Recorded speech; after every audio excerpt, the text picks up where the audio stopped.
নমস্কার বন্ধুরা, অপর্ণার হেসেলে সবাইকে স্বাগত। আবার একটা লাউ শাকের রেসিপি আপনাদের সঙ্গে শেয়ার করব। একদম সহজ রেসিপি, খুব স্বাস্থ্যকর, খেতে কিন্তু খুবই ভালো লাগে। একবার হলেও এই রান্নাটা আপনারা ট্রাই করতে পারেন। তার জন্য লাগবে অবশ্যই কচি দেখে লাউ শাকের ডগা। এটাকে আমি কেটে বেছে পরিষ্কার করে ঝুড়িতে জল ঝরতে রেখে দেব। এদিকে আমি নিয়ে নিয়েছি 150 গ্রাম মুসুরির ডাল। ভালো করে জল বদলে বদলে 4-5 বার ধুয়ে নিয়েছি, আর অল্প অল্প জল গায়ের সঙ্গে লেগে আছে। এবার এর মধ্যে আমি দিয়ে দেব অল্প পরিমাণে তেল, ওই ধরেন 1 চামচ মতন, আর অল্প পরিমাণে দিয়ে দিচ্ছি হলুদ গুঁড়ো। আর এখানে লবণ দিচ্ছি না, শুধু তেল আর হলুদ দিয়ে ডালটাকে মেখে নিচ্ছি। আর ওদিকে একটা কড়াইয়ের মধ্যে 1 কাপ মতন জল গরম হতে বসিয়ে দিয়েছি। জলটা এদিকে গরমও হয়ে গেছে। এবার তেল আর হলুদ মেখে রাখা মুসুরির ডালটাকে এই জলের মধ্যে দিয়ে দিচ্ছি। এখানে কিন্তু আমি খুব বেশি জল ব্যবহার করিনি, ওই 1 কাপের একটু বেশি মতন জল ব্যবহার করেছি। ডালটা ফুটতে শুরু করে দিয়েছে। এবার ডালের উপরের এই ফেনাগুলোকে ফেলে দিচ্ছি। মুসুরির ডাল হতে খুব বেশি সময় লাগে না, তাই অল্প জল দিয়েই কিন্তু ডালটাকে সেদ্ধ করে নিচ্ছি। এদিকে লাউ শাকের ডগাগুলোকে বেছে জল দিয়ে ধুয়ে পরিষ্কার করে ঝুড়ির মধ্যে জল ঝরতে রেখে দিয়েছি। এদিকে ডালটা প্রায় 70 থেকে 80% মতন সেদ্ধ হয়ে গেছে।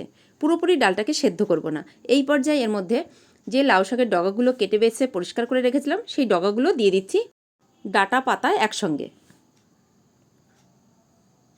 এবার একটু আলতোভাবে নাড়াচাড়া করে নেব, তারপর ঢাকনা দিয়ে ঢেকে দেব। 3-4 মিনিট পর ঢাকনাটাকে খুলে নিচ্ছি, আর এবার একটু নাড়াচাড়া করে নেব। এই রান্নার মধ্যে আর কিন্তু জল দেব না। শাকটা থেকে যে জলটা বেরো হবে সেই জলেই কিন্তু শাক ভালোভাবে সেদ্ধ হয়ে যাবে। মাঝে মধ্যে এইভাবে একটু নাড়াচাড়া করে নেব। আপনারা আশা করি দেখে নিশ্চয়ই বুঝতে পারছেন ডালটা কিন্তু সেদ্ধ হয়ে গেছে, কিন্তু পুরোপুরি মিশে যায়নি। কিছুক্ষণ নাড়াচাড়া করে নেওয়ার পর এর মধ্যে দিয়ে দিচ্ছি স্বাদ মতন লবণ। এখানে এখন কিন্তু হলুদ গুঁড়ো ব্যবহার করব না, হলুদ গুঁড়োটা আমি একদম ফোড়নের সময় ব্যবহার করব। লবণটাকে দিয়েও শাকের সঙ্গে নেড়ে মিশিয়ে নিলাম। আরও কিছুক্ষণ সেদ্ধ হতে দেবো শাকটাকে। সাবস্ক্রাইব করার অনুরোধ রইল যদি আমার চ্যানেলের নতুন বন্ধু হন। আরও কিছুক্ষণ ঢাকনা দিয়ে ঢেকে দেব, তাহলে শাকটা থেকে আরও জল বেরোবে আর শাকটা কিন্তু ভালোভাবে সেদ্ধও হয়ে যাবে। দেখুন শাকটা থেকে কিন্তু আরও কিছুটা জল বেরিয়েছে। এবার আমি শাকটাকে একটা পাত্রের মধ্যে নামিয়ে নেব। আমি কিন্তু এখানে কোনো রকম জলের ব্যবহার আর করিনি। ওই কড়াইটা আবার বসিয়ে দিলাম, শাকটাকে নামিয়ে নিয়ে এবার অল্প পরিমাণে রিফাইন অয়েল দিয়ে দিলাম।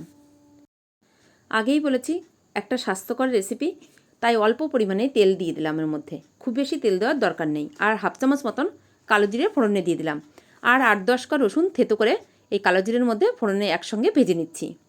আর দিয়ে দেবো চিরা কাঁচা লঙ্কা ঝালের জন্য। আর এই ভাজতে ভাজতে এর মধ্যে আমি দিয়ে দিচ্ছি একটা শুকনো লঙ্কা 2 টুকরো করে দিয়ে দিলাম, আর পরিমাণ মতন দিয়ে দিলাম হলুদ গুঁড়ো।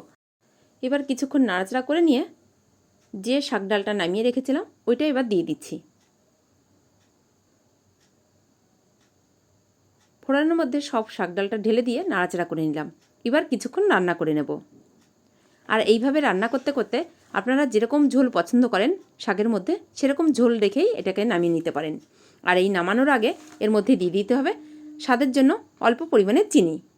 এখানে আমি 1 চামচ মতন চিনি দিয়ে দিলাম। এবার চিনিটাকে নেড়ে মিশিয়ে নিয়ে এটাকে নামিয়ে নিতে পারেন। এটা কিন্তু গরম গরম ভাতের সঙ্গে খেতে কিন্তু অসাধারণ লাগে। আপনারা যদি এই রেসিপিটি নিরামিষের দিনে রান্না করেন অবশ্যই কিন্তু এখানে মুসুরির ডালের পরিবর্তে মুগ ডাল বা মটরের ডাল দিয়েও এইভাবে রান্না করতে পারেন, আর রসুনটাকে স্কিপ করবেন।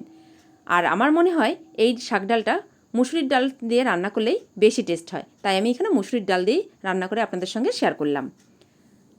আপনাদের পছন্দ মতন যে কোনো ডাল দিয়ে আপনারা নিরামিষের দিনে হোক বা যে কোনো দিনে এইভাবে ট্রাই করতে পারেন। আশা করি আপনাদের সকলের খুব ভালো লাগবে। এবার আমি একটা পাত্রের মধ্যে নামিয়ে নিলাম। আপনাদের কেমন লাগলো আমার এই সহজ পদ্ধতির স্বাস্থ্যকর শাক ডালের রেসিপি অবশ্যই কিন্তু কমেন্ট করে জানাবেন। রেসিপিটা দেখার জন্য অনেক অনেক ধন্যবাদ।